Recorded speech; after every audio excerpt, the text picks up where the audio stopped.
Thank you very much, Glenn. Good evening, ladies and gentlemen. I've been asked to do two readings, and this is the shorter of the two. I don't want to test your patience too much. Who or what is a griot? I asked. A griot is a storyteller in the African way, said she. It goes back to the time of African literature, music and history, poetry and philosophy. Altogether, it represents the voice of the people. Seeing my puzzlement, Ma explained the role of the griot as being something like a book, a speaking document, said she, a man whose words connects the present with the past. But having lost essential aspects of our African past, I now see the precious value of Ma's insistence in naming me a griot and investing in me a new way of reclaiming and retelling the African past on the island.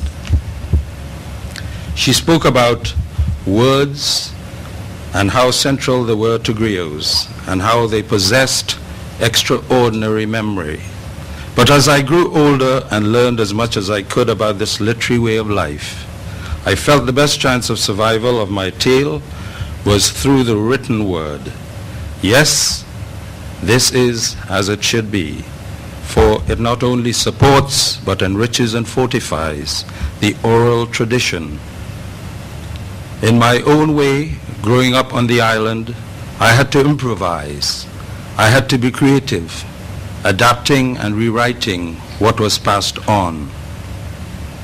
Thus Ma's words and the story form were the precious thing which helped me to unlock doors in my mind and enabled me to become a keen listener. Song, word, music, storytelling and griots are inseparable.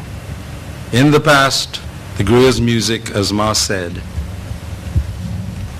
was passed down from father to son, but in my case, it was from mother to son.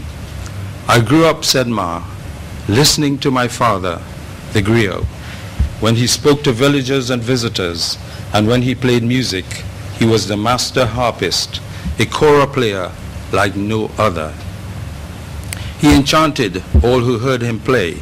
He taught the younger boys, and many of them danced as father played and sang.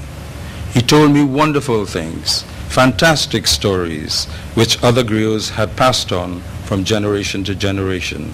He told me so many things that I can only have the greatest respect for the speaking tradition. He told me tales of the forests, of talking snakes and leopards, of the wind, tempests and spirits, of droughts, of heat, of good and bad times, of the dead and the living, of the sun, the moon and stars, of the great and changing sky, sometimes dark, thunderous and rain-laden, and at other times high, cloudless and blue. He spoke about the time when the white man came, about the great architecture, music, sculpture, and great civilizations. He told me how white traders named all that they had taken over, renamed all that they had taken over. He told about the destruction of books and documents. He told me about the evidence of history. But all that was destroyed and all that was left.